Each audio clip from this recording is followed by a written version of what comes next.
as to how they're going to handle it. All right. Well, that's all being sorted out. The next running event, the men's 1500. Eamon Cogden is the world indoor record holder. And, of course, as you know, from the updates that he will not be in this race. This is 7.5 laps. Dieter Baumann of West Germany, Lambruschini of Italy, Kulker of Holland, Cheruiyot of Kenya, Jim Spivey of the United States, Dave Campbell of Canada, Marcus O'Sullivan of Ireland, Hillardt of Australia, and José Abascal of Spain. That is the 9-man race. Charlie, this race is a bit different from people who've been watching the indoor season so far this year because there will be no rabbit in this race. Usually they will have someone in the race who is brought in specifically to set the pace. None of these competitors really wants to be in the lead. So someone will have to take the lead, and then over the course of the race, someone, most likely José Abascal from Spain, will take it and really start to run. And Jim Spivey in lane 5 of the United States. And from Canada, Dave Campbell with the red hair. As we swing across outside to José Abascal. And remember, this is a 200-meter track, so only 7.5 laps. And a lot of times you see indoor at an 11 laps to the mile, but this is 1,500 meters, a metric mile, 7.5 laps. And Dieter Baumann from West Germany takes the lead. And Dave Campbell of Canada goes with him, and Abascal moves up on the outside.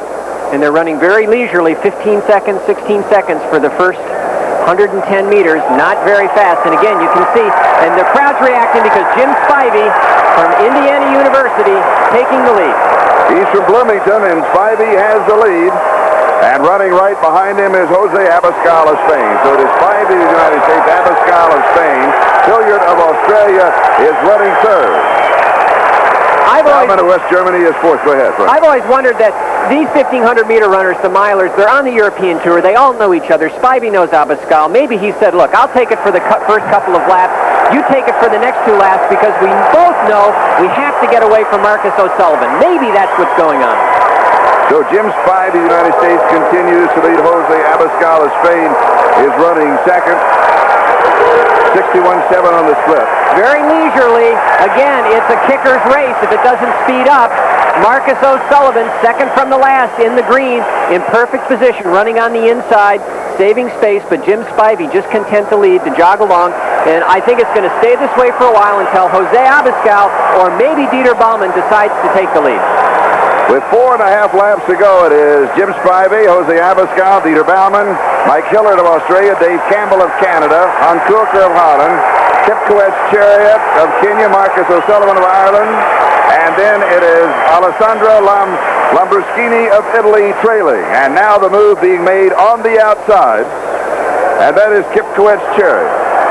And Jim Spivey beginning to accelerate. Mike Hillardt from Australia coming up but deciding, no, I don't want the lead yet. It's too far from the end. Abascal, right now they're playing right into Marcus O'Sullivan's hands. Someone's going to have to go. I really wish Jim Spivey could let someone else take the lead. 2 minutes, 1.7 seconds at 800 meters. Again, they're still literally jogging along, waiting for someone to take the lead. 3 laps to go, and the local favorite, Jim Spivey, with a chance. Spivey, as he comes past the finish line.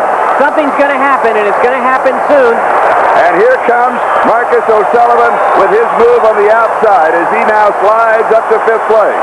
But the reason for his doing that is he doesn't want the lead. He just wants to be close when whoever is going to take the lead takes it. O'Sullivan, I don't think, will take the lead until someone else goes, and there goes Abascal. 2 laps to go. José Abascal has the lead. Now they were bunched on the straightaway. They begin to string out on the curve, and José Abascal striding away from Jim Spivey. And then it's Hillardt. And now here comes Marcus O'Sullivan. Michael Hillardt of Australia. Hillardt running well, holding off O'Sullivan. Spivey hanging in there, but Abascal starting to run away with this. Someone better come on.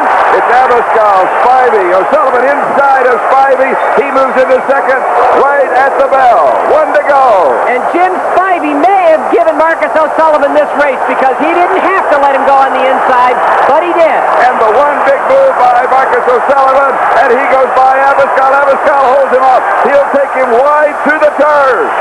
That will cost Marcus about 3 more strides, lengthening the race.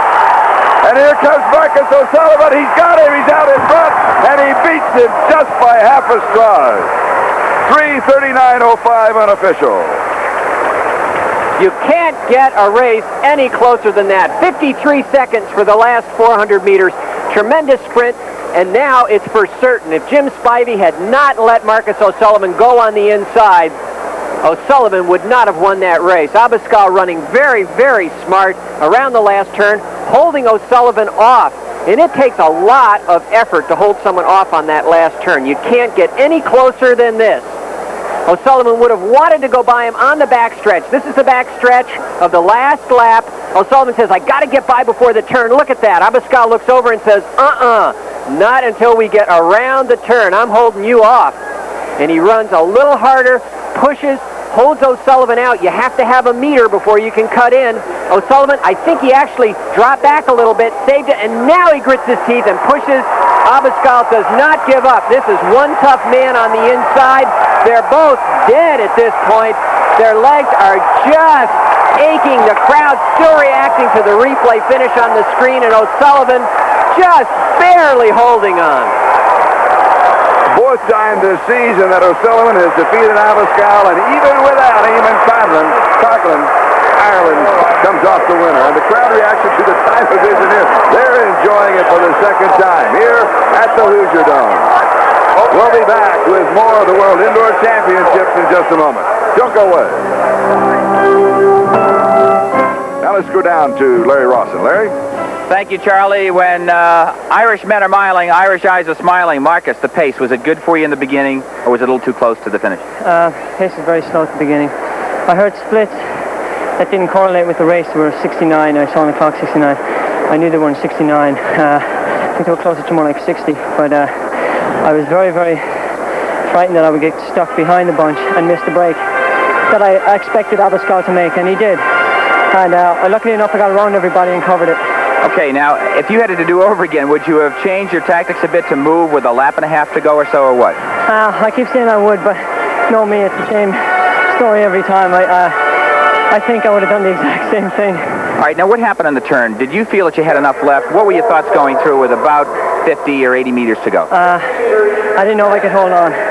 I knew I couldn't cut in on Abascal at that stage because I knew I hadn't gone by him. He made another attempt. I just said, relax, take it easy. You still have another 50 yards to go. My legs at this stage were coming from under me, but I did everything I could. I just didn't want to lose more than I wanted to win. One quick thought, I got to go to the booth, but did you ask Spivey to move out on the inside so you could get by, or did you just see the opening? Saw the opening, that's it. Okay, congratulations. Thanks very much. World Championship. Thanks. Charlie? Thank you, Larry, and here are the official results. Marcus O'Sullivan's winning time is 3:39.04, followed by Abascal, Kulker, and Spivey, who did all of the work, Frank, ended up in fourth place. Wait, we got to get your mic open, Frank. All right, now go. I think it's unfortunate, really, that Spivey had to lead for so much of the race, but it seems like it was his choice. I guess he decided at least he wanted to run fast, and very often it's a subconscious decision. Maybe he was just giving away something to O'Sullivan and Abascal. Missy Kane.